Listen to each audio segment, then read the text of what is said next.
जय श्री राधे कृष्ण। आप सभी का हमारे YouTube चैनल पे बहुत बहुत स्वागत है।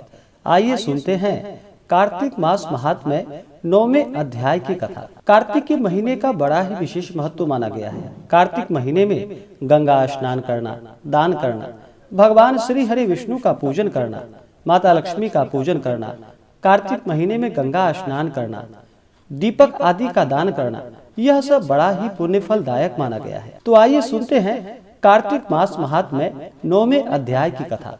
तो बोलिए प्रेम से भगवान विष्णु की जय, माता लक्ष्मी की जय, सर्व देवी देवता की जय। पृथु बोले कि हे महाराज, जो आपने कार्तिक का व्रत विस्तार सहित कहा, उसमें आपने जो तुलसी के मूल में विष्णु पूजन का वर्णन किया है, वह मैं तुलसी का महात्म्य जानना चाहता हूँ। तुलसी देव भगवान को अति प्यारी कैसे हुई? हे नारद, यह तुलसी कैसे और कौन से स्थान में उत्पन्न हुई? आप सर्वज्ञ हो, अतएव यह सब संक्षेप में मुझे बतलाइए। नारद जी बोले कि एक समय सब देवताओं से युक्त और अप्सरागण द्वारा सेवित इंद्र शिव जी के दर्शन के लिए कैलाश पर्वत को गए। इंद्र ने शिव जी के स्थान में जाकर भयंकर कर्म वाले, एक दांतों और आंखों से भयानक एक पुरुष देखा। इंद्र ने उससे पूछा कि तुम कौन हो? जगत के ईश्वर शिव जी कहाँ है? हे राजन, ऐसा बारंबार पूछने पर जब वह कुछ ना बोला, तब इंद्र क्रुद्ध होकर बोला, जो मेरे पूछने पर भी तूने उत्तर नहीं दिया, इससे मैं तुझे वज्र से मारता हूँ। हे दुर्बुद्धे, तेरा रक्षक कौन है? ऐसा कहकर इंद्र ने वज्र से उसे मारा। वज्र के लगने से उस पुरुष के कंठ में नीलता हो गई और वह वज्र भस्म हो गया और रुद्र भगवान अपने तेज से जलाते हुए प्रकट हुए। उन्हें देखकर बृहस्पति जी शीघ्र ही हाथ जोड़ और इंद्र भी भूमि में दंडवत प्रणाम करके स्तुति करने लगा। बृहस्पति बोले कि हे देवताओं के अधिदेवता त्रिनेत्र तथा करपदी, आपको नमस्कार है।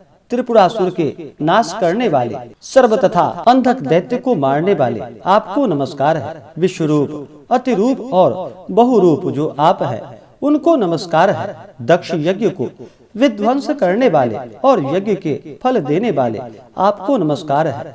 काल का नाश करने वाले और काल स्वरूप, काले सर्प को धारण करने वाले और ब्रह्मा का शिर छेदन करने वाले तथा ब्राह्मणों के हितकारी, आपको बारंबार नमस्कार है। नारद जी बोले, उस समय बृहस्पति द्वारा ऐसी स्तुति किए जाने पर शिव जी त्रिलोकी को जलाने में समर्थ नेत्र की अग्नि को शांत करते हुए बोले कि हे ब्राह्मण, तुम्हारी स्तुति से मैं प्रसन्न हूँ, वर मांगो। इस समय इंद्र को जीवन दान करने से तुम जीव इस नाम से प्रसिद्धि को प्राप्त होंगे। बृहस्पति बोले कि हे देव, यदि आप प्रसन्न हुए हो तो शरण में आए इंद्र की रक्षा करें और मस्तक के नेत्र से उत्पन्न यह अग्नि शांति को प्राप्त हो जाए। रुद्र बोले, मस्तक के नेत्र में यह अग्नि फिर कैसे प्रवेश कर सकती है? इसको मैं दूर फेंक देता हूँ, जिससे यह इंद्र को पीड़ा ना दे सके। नारद बोले, शिव जी ने ऐसा कहकर अग्नि को हाथ में ले खारे समुद्र में फेंक दिया। तब वह अग्नि गंगा सागर के संगम में जाकर गिरा और फिर वह वहां पर बालक होकर रोने लगा। रोते हुए उस बालक के शब्द से बारंबार धरती कांपने लगी। उसने अपने रुदन से स्वर्ग से सत्यलोक पर्यंत के लोक बहिरे कर दिए। रोने का शब्द सुनकर यह क्या है, ऐसा विस्मित हो ब्रह्मा जी वहां पहुँचे।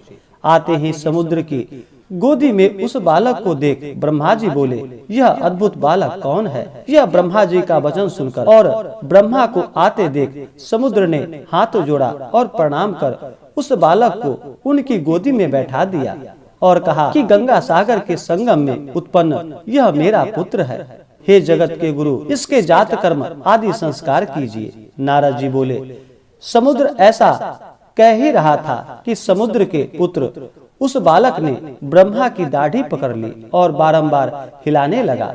दाढ़ी पकड़कर हिलाने से ब्रह्मा के नेत्रों से जल बह चला, अर्थात अश्रुपात हो गया।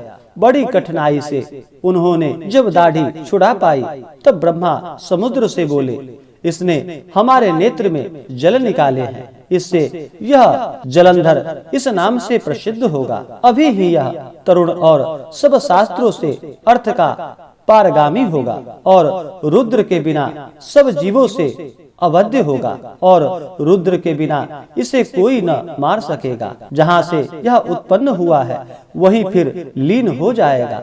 नारद जी बोले, ऐसा कहकर उन्होंने शुक्राचार्य को बुलाया और उसे राजगद्दी पर बैठाया। फिर समुद्र से आज्ञा लेकर ब्रह्मा अंतर्ध्यान हो गए। तदंतर उसको देखने से प्रसन्न नेत्र सागर ने उसकी स्त्री के लिए कालनेमी की सुता वृंदा की याचना की। इसके बाद कालनेमी आदि असुरों ने प्रसन्न होकर उस पुत्री का दान किया। बलि जलंधर अति प्रीति करने वाली और वश में रहने वाली वृंदा को पाकर शुक्राचार्य की सहायता से पृथ्वी का पालन अर्थात राज्य करने लगा। इस प्रकार से कार्तिक मास महात्म्य में 9वें अध्याय की कथा पूर्ण हुई।